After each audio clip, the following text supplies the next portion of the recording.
दिल्ली जल बोर्ड में कथित टेंडर घोटाले को लेकर यह बड़ी कार्रवाई है जो शुरू हो चुकी है। दिल्ली सरकार की भ्रष्टाचार निरोधक शाखा यानी एंटी करप्शन ब्यूरो एसीबी ने दिल्ली के पूर्व जल मंत्री सत्येंद्र जैन समेत 6 लोगों को गिरफ्तार किया है। मामला दिल्ली जल बोर्ड के सीवेज ट्रीटमेंट प्लांट यानी एसटीपी से जुड़े टेंडरों में कथित अनियमितताओं का है। आरोप है कि टेंडर प्रक्रिया में नियमों की अनदेखी की गई।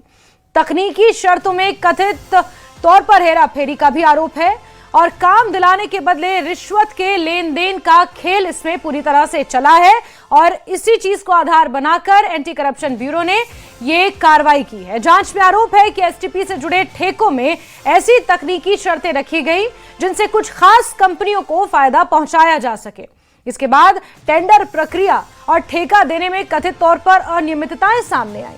जांच एजेंसी के मुताबिक पूरे मामले में रिश्वत के लेन देन और सरकारी प्रक्रिया के दुरुपयोग के आरोपों की जांच हो रही है और इसी जांच को आगे बढ़ाते हुए एंटी करप्शन ब्यूरो ने पूर्व जल मंत्री और आम आदमी पार्टी नेता सत्येंद्र जैन समेत 6 लोगों को गिरफ्तार किया है।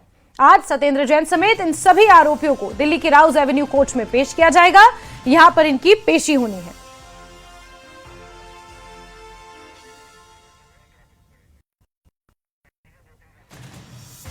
और चलिए अब आपको ग्राफिक्स के जरिए बताते हैं कि सत्येंद्र जैन के अलावा बाकी कौन से 6 लोग हैं जिन्हें गिरफ्तार किया गया है, शिकंजा कसा जिनके ऊपर गया है।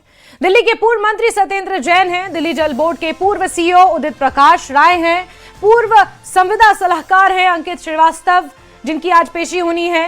एएन एंटरप्राइजेस के प्रोप्राइटर नागेंद्र यादव हैं, यानी कि कुछ कंपनियों को जिनको फायदा पहुंचाया गया जानबूझकर उनके कुछ अधिकारियों का नाम भी शामिल है। यूरोटेक एनवायरमेंट प्राइवेट लिमिटेड के मालिक राजा और कुमार कुर्रा, सृजनहार के प्रोप्राइटर पंकज वर्मा, ये वो तमाम 6 लोग हैं जिनकी आज दिल्ली के राउज एवेन्यू कोर्ट में आज पेशी होनी है। और सीवेज ट्रीटमेंट प्लांट से जुड़ा हुआ ये पूरा मामला है, उसके टेंडर को लेकर जो कथित गड़बड़ियां की गई, जो अनियमितताएं पाई गई, उसको लेकर ये पूरी कार्रवाई हो रही है।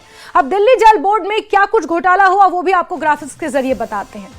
दिल्ली जल बोर्ड का ये घोटाला है जिसको लेकर ये जांच हो रही है। सीवेज ट्रीटमेंट प्लांट में कथित गड़बड़ी या एसटीपी के अपग्रेडेशन और क्षमता बढ़ाने के जो टेंडर थे उनमें अनियमितताओं का आरोप है। कुछ खास कंपनियों को टेंडर देने का आरोप लगा है। टेंडर की तकनीकी शर्तों में कथित हेरफेर का आरोप है। कुछ खास कंपनियों को फायदा पहुंचाने के लिए कुछ शर्तें बनाई गई। बिचौलियों के जरिए कथित रिश्वत का लेन देन हुआ। लगभग 1 करोड़ 52 लाख से ज्यादा का ये पूरा घोटाला है जो इसमें ये खेल खेला गया पैसों का, और इसी को लेकर अब एंटी करप्शन ब्यूरो जांच कर रही है।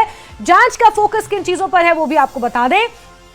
टेंडर में हेरफेर, सीवेज ट्रीटमेंट प्लांट का जो अपग्रेडेशन है उसमें किस तरह से हेरफेर किया गया, क्या वो तकनीकी शर्तें थी जो लागू की गई कुछ पर्टिकुलर कंपनियों को फायदा पहुंचाने के लिए। कथित कमीशन और रिश्वत का इसमें आरोप लगा हुआ है। पैसों का ट्रेल है, यानी कि कई जगह पैसे बांटे गए, और इन सब चीजों को लेकर एंटी करप्शन ब्यूरो की टीम जांच कर रही है। गहनता से जांच हो रही है। पूर्व में दिल्ली में जल मंत्री रहे आम आदमी पार्टी के नेता सत्येंद्र जैन पर शिकंजा कसा गया है। उनके साथ ही साथ कुछ ऐसी कंपनियां जिन्हें फायदा पहुंचाने की कोशिश की गई थी, उन कंपनियों के कुछ अधिकारी भी हैं जो इस जांच के लपेटे में आए हैं।